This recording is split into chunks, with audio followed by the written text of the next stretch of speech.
अस्सलामुअलैकुम दोस्तों और साथियों, उम्मीद है आप लोग खैरियत से होंगे। इस वीडियो में हम एक बड़े अहम सवाल का जवाब तलाश करेंगे। वो सवाल ये जहन में आता है कि क्योंकि इस वक्त पाकिस्तान में प्राइवेटली और गवर्नमेंट की तरफ से काफ़ी ज़्यादा लोगों को वैक्सीन लग रही हैं और बहुत सारे तो लोग ऐसे हैं अब जिनको सेकेंड डोज को लगे हुए भी 2 हफ्ते से ज़्यादा हो चुके हैं मेरी तरह। लेकिन जैसे तमाम लोगों के जहन में एक सवाल आता है, मेरे भी जहन में एक सवाल आया था कि क्या जो मुझे वैक्सीन लगी है क्या वो मेरे लिए कारआमद साबित हुई है या नहीं कारआमद साबित हुई। इस सवाल को हम 2 हिस्सों में तकसीम कर सकते हैं। पहली बात जो है कि कुछ लोग होंगे जो इंतहाई कलील तादाद में होंगे कि जिनको वैक्सीन लगने के बाद उनको फायदा नहीं होगा, तो उनको कहा जाता है कि वो कोई दूसरी वैक्सीन ट्राई कर सकते हैं या उसी वैक्सीन का एक बूस्टर लगवा सकते हैं। लेकिन ये तादाद होगी बहुत कम। और दूसरी, एक पाकिस्तान जैसे माशरों में जिस चीज़ पे हमने बहुत अलर्ट रहना है, और जो मेरे भी जहन में एक तशवीश थी कि क्या ये तो नहीं हो सकता कि मुझे जो वैक्सीन लगी है कि वो असली वैक्सीन ना हो।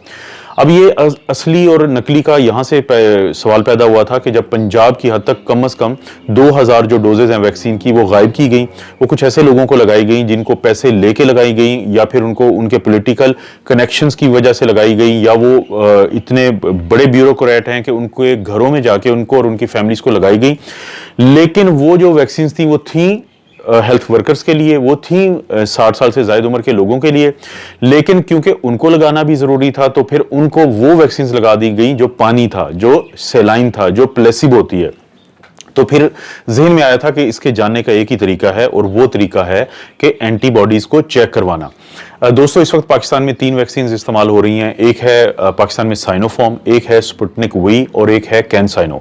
सबसे पहले मुख्तसर तौर पे अगर मैं आपको बताऊं कि स्पुतनिक वी और जो कैनसाइनो है, इन दोनों के अंदर अडीनो वायरस जो आम जुकाम करता है एक डीएनए वायरस है।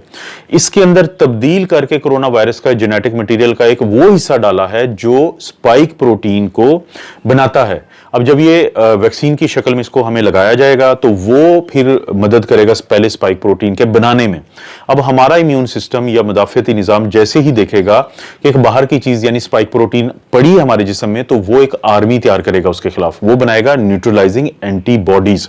अब वो न्यूट्रलाइजिंग एंटीबॉडी फिर उसके बाद रहेंगी हमारे जिस्म में, और कभी भी हमें जब सामना होगा कोरोना वायरस का तो वो एंटीबॉडीज कोरोना वायरस को न्यूट्रलाइज करेंगी। जब मैं ये लफ्ज़ यूज़ करता हूँ न्यूट्रलाइज या बाइंडिंग एंटीबॉडीज, इसका मतलब है कि वो इस कोरोना वायरस के जो ऊपर होती है स्पाइक प्रोटीन, यानी जो शाखें निकली होती हैं जिनकी मदद से हमारे सेल्स के अंदर दाखिल होने के बाद ये पूरा अपना वो काम करता है जिससे हमें नुकसान होता है, तो वो एंटीबॉडीज इसके साथ जुड़ जाएंगी और इसको नहीं जुड़ने देंगी हमारे सेल्स के ऊपर मौजूद ACE2 रिसेप्टर्स थे। इसीलिए हम इन्हें कहते हैं कि ये बाइंडिंग एंटीबॉडीज हैं या न्यूट्रलाइजिंग एंटीबॉडी है। तो जाहिर है कि अगर इन 2 वैक्सीन का खसूसी तौर पे ये काम है तो इनका कारआमद होना या ना कारआमद होना इन वैक्सीन का हमें कैसे पता चलेगा? इन एंटीबॉडीज को चेक करवा के। इस पे मैं वापस आता हूं दोबारा पॉइंट पे, लेकिन फिर हम जाते हैं तीसरी साइनोफार्म की वैक्सीन। अब दोस्तों, जो साइनोफार्म की वैक्सीन है वो इनएक्टिवेटेड वायरस पे मुश्तमिल है, वो किल्ड वायरस पे मुश्तमिल है। इसका मतलब है कि कोरोना वायरस को उगाया गया, उसको ग्रो किया गया लेबोरेटरी में कल्चर करते हुए, उसके बाद उसको केमिकली इनएक्टिव किया गया, मारा गया और उसको वैक्सीन की शक्ल में हमारे जिस्म में दाखिल कर दिया गया। अब हमारे जिस्म का जो इम्यून सिस्टम है उसके मुख्तलिफ हिस्सों को तोड़ के उसके खिलाफ एंटीबॉडीज बनाता है।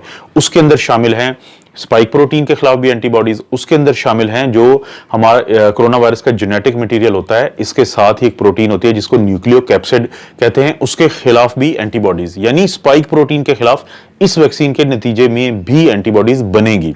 तो इसी सोच के साथ मैंने फिर जब यानी कि फर्स्ट डोज के बाद आपको एंटीबॉडीज चेक करवाने का कोई फायदा नहीं है, सेकंड डोज के बाद फौरी तौर पे आपको एंटीबॉडीज चेक करवाने का कोई फायदा नहीं है, बल्कि सेकंड डोज के 2 हफ्ते के बाद आप दोस्तों की तरह मैं भी 13वें दिन, जब सेकंड डोज के 13 दिन थे तो मैंने जाके अपनी जो है वो एंटीबॉडी का टेस्ट करवाया और उसकी रिपोर्ट आई पॉजिटिव, यानी कट ऑफ अगर 7 था तो मेरी वैल्यू आई 46, यानी बाइंडिंग एंटीबॉडीज लेवल जो है वो 46 से ज्यादा आया। इसका मतलब था कि जो वैक्सीन मुझे लगाई गई थी जिस मकसद के लिए, वो जाली नहीं थी बल्कि असली थी, उसने काम किया, जिसके नतीजे में वो चीज बनी जो हमें बताया जाता है कि हमें वायरस से इंशाल्लाह बचाएगी। तो दोस्तों, इसी तरह से जो स्पुतनिक वी है और कैनसाइनो है, अगर इसके इस सिलसिले में 2 सवालात के जवाबात आप चाहते हैं कि क्या आपको असली वैक्सीन लगी है या नकली वैक्सीन लगी है। आपका ताल्लुक उस मेजॉरिटी से है, अक्सरियत से है, जिनके लगने के बाद ये एंटीबॉडीज बनाती हैं और हिफाजत या प्रोटेक्शन देती हैं कोरोना वायरस के खिलाफ। आपका ताल्लुक उस मेजॉरिटी से है या उन कलील तादाद में मौजूद लोगों से है, माइनॉरिटी से है, जिनको वैक्सीन लगने के बावजूद उनका इम्यून सिस्टम एंटीबॉडीज नहीं बनाता। तो ये जानने के लिए आपको करवानी है एंटीबॉडीज। कौन सी आपने एंटीबॉडीज करवानी है वो मैं आपको पूरा नाम बताऊंगा और एक्सप्लेन भी कर दूंगा। लेकिन उससे पहले ये समझें कि अगर तो आपको लगी है साइनोफार्म, अगर तो आपको लगी है स्पुतनिक वी, ये दोनों होती हैं 2 डोजेस पे। पहली डोज के 21 दिन के बाद इनकी दूसरी डोज लगती है, तो उस सूरत में सेकंड डोज के 2 हफ्ते के बाद 14 दिन के बाद अब आपने ये अपनी एंटीबॉडीज करवानी है। अगर इनका कट ऑफ वैल्यू से ज्यादा लेवल आता है तो इसका मतलब है कि आप सेफ हैं, इंशाल्लाह आप प्रोटेक्टेड हैं। लेकिन अगर आपका कम आता है तो फिर आप उन 2 कैटेगरीज में से किसी एक में हो सकते हैं। लेकिन अगर आपको लगी है कैनसाइनो, ये एक सिंगल शॉट वैक्सीन है, तो उस सूरत में आप कोशिश करें कि पहली ये जो एक ही शॉट है इसके 3 से 4 हफ्ते के बाद आपने अपनी एंटीबॉडीज चेक करवानी है। और इसी तरह से अगर वो पॉजिटिव या नेगेटिव आती हैं, अगर आपको समझ आती है तो ठीक है, अगर नहीं आती तो जैसे मैं अक्सर अपना नंबर ये डिस्प्ले करता हूं, आप कोशिश करें कि मुझे इस नंबर पे भेज के तो मेरे साथ डिस्कस कर सकते हैं। आप लोगों के जहन में आता होगा कि यार हमने तो इस बंदे को काफी अरसे पहले कोई मैसेज किया था तो ये जवाब नहीं आया। तो उस सिलसिले में आपसे रिक्वेस्ट है, क्योंकि बहुत सारे लोगों के मैसेज आते हैं, तो मैं हर कुछ देर के बाद जब भी अपने काम से फारिग होता हूं तो जरूर मैसेजेस चेक करता हूं और लोगों को रिप्लाई करता हूं। अगर आपने पहले मैसेज किया था और जवाब नहीं आया तो आप मुझे कोई भी खाली मैसेज सेंड करेंगे तो वो आपका मैसेज ऊपर आ जाएगा, जिससे मुझे आसानी होगी आपसे राब्ते में।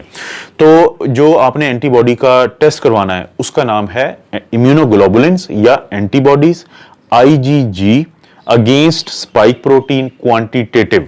अब 2 किस्म की एंटीबॉडीज बनती हैं, एक को हम कहते हैं IgM, एक को हम कहते हैं IgG। IgM दोस्तों बनती हैं पहले 10 से 12 दिन में, और जो IgG बनती है वो 10 से 12 दिन के बाद बनती है। आइडियल तो ये है कि आप दोनों का लेवल चेक करवाएं, IgM का भी और IgG का भी। लेकिन अगर मजबूरी हो और आपने एक ही करवाना हो तो आप इम्यूनोग्लोबुलिन G करवाएं, क्योंकि वो लंबे अरसे तक मौजूद रहेगी आपके जिस्म में।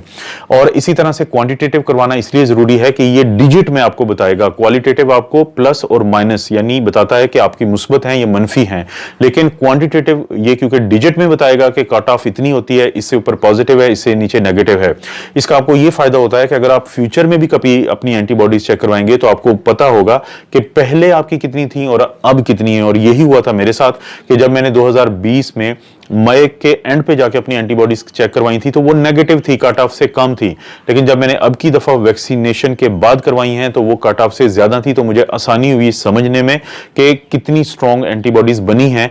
एंटीबॉडीज का दोस्तों बनना जरूरी है, बहुत ज्यादा स्ट्रॉन्ग की जरूरत नहीं होती, लेकिन अमूमी तौर पर अभी तक का रवैया यही नजर आया है कि वो लोग जिनको ज्यादा इंफेक्शन हुई होती है उनमें ज्यादा एंटीबॉडीज बनती हुई हैं, जिनमें कम इंफेक्शन या एसिम्प्टोमेटिकली वो ठीक होते हैं उनमें कम एंटीबॉडीज बनती हैं। लेकिन वैक्सीन के नतीजे में आपको एंटीबॉडीज बननी चाहिए, ये बहुत इंपॉर्टेंट है। तो आपने स्पाइक प्रोटीन के खिलाफ इसलिए करवानी है कि यही वो प्रोटीन है, अगर इसके खिलाफ आपके अंदर एंटीबॉडीज हैं तो कोरोना वायरस जैसे ही आपके जिस्म में दाखिल होगा तो ये एंटीबॉडीज उसको न्यूट्रलाइज करेंगी, इसको पकड़ेंगी। लेकिन फर्ज करें कि आप करवाते हैं न्यूक्लियोकैप्सिड के खिलाफ, तो न्यूक्लियोकैप्सिड की एंटीबॉडीज का काम तो तब शुरू होता है जब वायरस आपके अंदर गया, आपका इम्यून सिस्टम किसी भी तरह से इसको पकड़ के तोड़ता है। तोड़ने के बाद जब इसके मुख्तलिफ हिस्सों को इम्यून सिस्टम को पेश करता है, इम्यून सिस्टम के एक किस्म के सेल दूसरे किस्म के सेल्स को पेश करते हैं, तो तब वो एंटीबॉडीज काम करेंगी। क्योंकि न्यूक्लियोकैप्सिड तो जो लेयर होती है, जो लिपिड की लेयर है, ये झिल्ली है वायरस की, उसके अंदर मौजूद होती हैं, बाहर नहीं मौजूद होती। तो इसलिए इस फर्क को समझे कि जो स्पाइक प्रोटीन के खिलाफ एंटीबॉडीज हैं उनके बारे में जानना जरूरी है। वो क्वांटिटेटिव होना चाहिए टेस्ट, वो इम्यूनोग्लोबुलिन G तो खास तौर पे और M भी हो सकता है। बहुत सारे दोस्त ये बात करते हैं कि जब हम जाते हैं लेबोरेटरी में तो वो हमें कहते हैं कि हमें प्रिस्क्रिप्शन ला के दें डॉक्टर का। आमतौर पे ये वो टेस्ट है जिसके लिए प्रिस्क्रिप्शन की जरूरत नहीं होती, लेकिन क्योंकि अब हमने एक मुहिम चलाई है कि हमने ये मालूम करना है कि हमारी इम्यूनिटी कितनी है, वैक्सीन हमारे लिए कितनी कारआमद है, वैक्सीन हमें ठीक लगी है या उसके प्रॉब्लम है, तो बहुत ज्यादा चांसेस हैं कि शायद अब गवर्नमेंट की तरफ से ये किया जाएगा कि वो डॉक्टर्स की तरफ भेजेंगे कि आप पहले लिख के देंगे तो लोगों की होगी, ताकि लैब कम से कम ये टेस्ट करे। उस सिलसिले में मैं आप लोगों से यही कहूंगा, आप पहली तो कोशिश करें कि कोई डॉक्टर अगर लिख के दे देते हैं, अगर नहीं लिख के देते तो ये सारी प्राइवेट लैब्स हैं। ये प्राइवेट लैब अगर ए आपका टेस्ट नहीं करती तो बी के पास चले जाएं, बी नहीं करती तो सी के पास चले जाएं, सी नहीं करती तो डी के पास चले जाएं। खुद ही इनको समझ आ जाएगी कि इन्होंने ये टेस्ट करना है लोगों का। ये क्योंकि आपका बुनियादी हक है, इसलिए मैं आपको बता रहा हूं कि आपका बुनियादी हक है कि आपको जो वैक्सीन लगी है वो काम भी कर रही है कि नहीं कर रही, ताकि अगर आप 12,000 से ज्यादा पैसे खर्च कर रहे हैं या गवर्नमेंट के जो वैक्सीनेशन सेंटर हैं उसकी आप लंबी लाइनों में खड़े हुए हैं, तो ये तो नहीं है कि आपको पानी का टीका लगा के और आपको बता दिया गया कि आपको वैक्सीन लगी है। दोस्तों, इस तरह की वीडियो जो हैं वो जरूर आपको इस चैनल पे मिलेंगी। और आप लोगों से एक ही रिक्वेस्ट है कि अगर खुदा ना खास्ता, अल्लाह ना करे, आपकी फैमिली में किसी को कोई साइड इफेक्ट आता है तो प्लीज आप व्हाट्सएप पे जरूर रब्ता करें। और अगर कोई ऑथेंटिक आपके पास ऐसी इंफॉर्मेशन है तो मुझे जरूर बताएं, ताकि हम इस चैनल के जरिए लोगों में आगाही पैदा करने की कोशिश करेंगे। मेन चैनल पे इस तरह की बातें काफी खतरनाक साबित हो जाती हैं, तो इसलिए मेरी कोशिश है कि मैं इस चैनल पे खुसूसी तौर पे वो बातें करूं जो मैं वहां पे नहीं कर सकता। आप अपना और अपनी फैमिली का ख्याल रखें। अल्लाह ताला आपको और आपकी फैमिली को हर किस्म की बुराई, बीमारी और आजमाइश से महफूज रखे।